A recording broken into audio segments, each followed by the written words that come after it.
Yeah.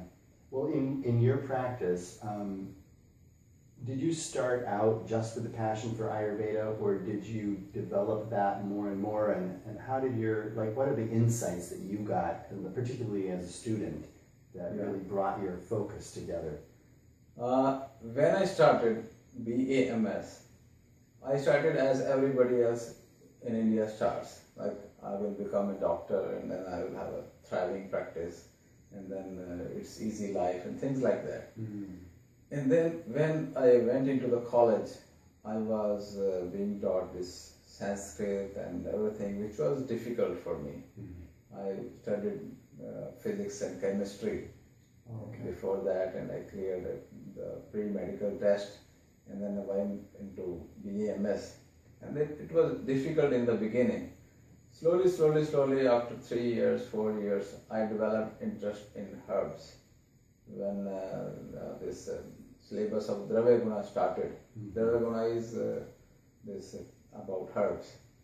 I developed interest and I learned a lot about herbs. I was having hobby to go around and take pictures of herbs. After 5 years, when it was complete, it is a compulsory internship for 6 months. You can do it in allopathic hospital or Ayurvedic hospital. It is up to you. At that time, after 5 years, I was not sure, not clear where to go, whether to start allopathic practice because it's easy money over there. Ayurveda is a difficult road. So I took the easy road. I went to the internship for allopathic medicine. Then I saw patients over there day and night, emergencies and everything, and learned the basic procedures, what they do in emergency room.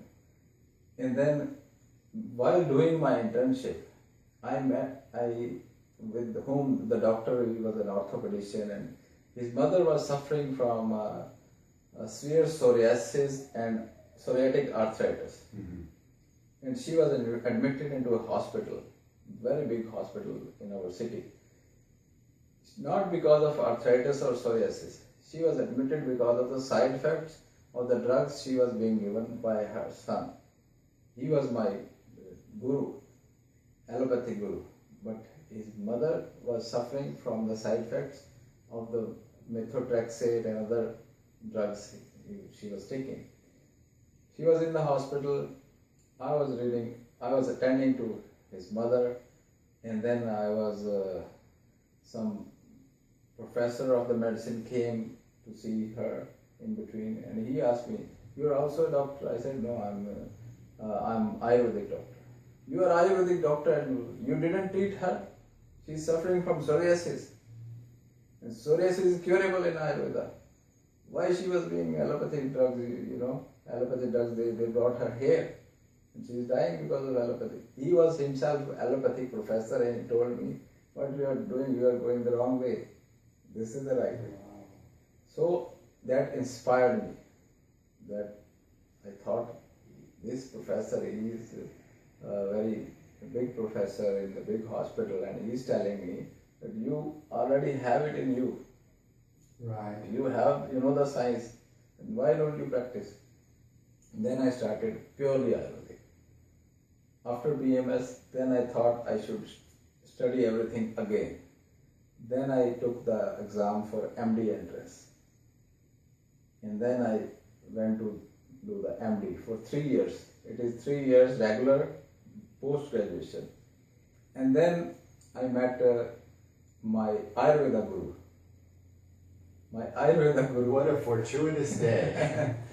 So Ayurveda guru, it's a very interesting story.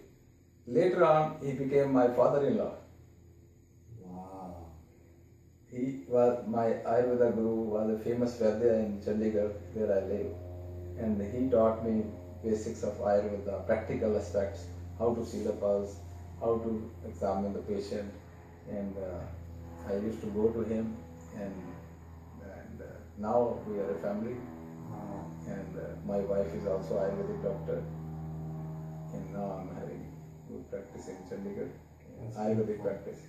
And I did my MD, And I found that there are so many companies making Ayurvedic formulations. So I wanted to make my own for my practice. So that inspired me to make some of the formulations which we discussed over the dining table, that this combination should be there for the patient. So I developed a proper pharmacy for my own use. For your own use, yeah. Then later on, when I got the results from a patient, someone told me from USA, one of my patients, and he told me that why don't you take proper license and why don't you sell it in the market? I said okay. I was not really well aware of the procedures of how to market a product and something like that. But I made a pharmacy and then I made some products, and because they were practically, I was already using them and getting results, they were effective. Yeah. So without marketing, they went everywhere around the world. Beautiful. I have not kept any marketing staff till date. Without marketing, the products are going everywhere. So this was the story how I got interested in Ayurveda. And after that, wherever I went, I always emailed Vaidyas of that city. I emailed the botanist of that city. I emailed the botanical garden people wherever there was a botanical garden. I go there. Wherever I travel, I go to the botanical garden. I see various herbs in that area. I meet Ayurvedists from that city. I meet whosoever is interested in Ayurveda. I meet them and I exchange my views, and I love to know their views. So this is how I love. Well, that's beautiful, and it seems like in your case, with your karmic support, your karma really supported Ayurveda to support you. Yeah, you know, Ayurveda has supported me very well. Yeah, to become an integral part of the fabric of your life. Yeah. And so, you were talking about having passion for it, and then there's, sometimes you can have passion for something that you can't achieve because it's simply you don't have enough karma for that. And I feel the same way, that after a certain amount of time, finally Ayurveda and I have become one, and my life and this Ayurveda is what has is become required. one. This is very much important for any science to progress.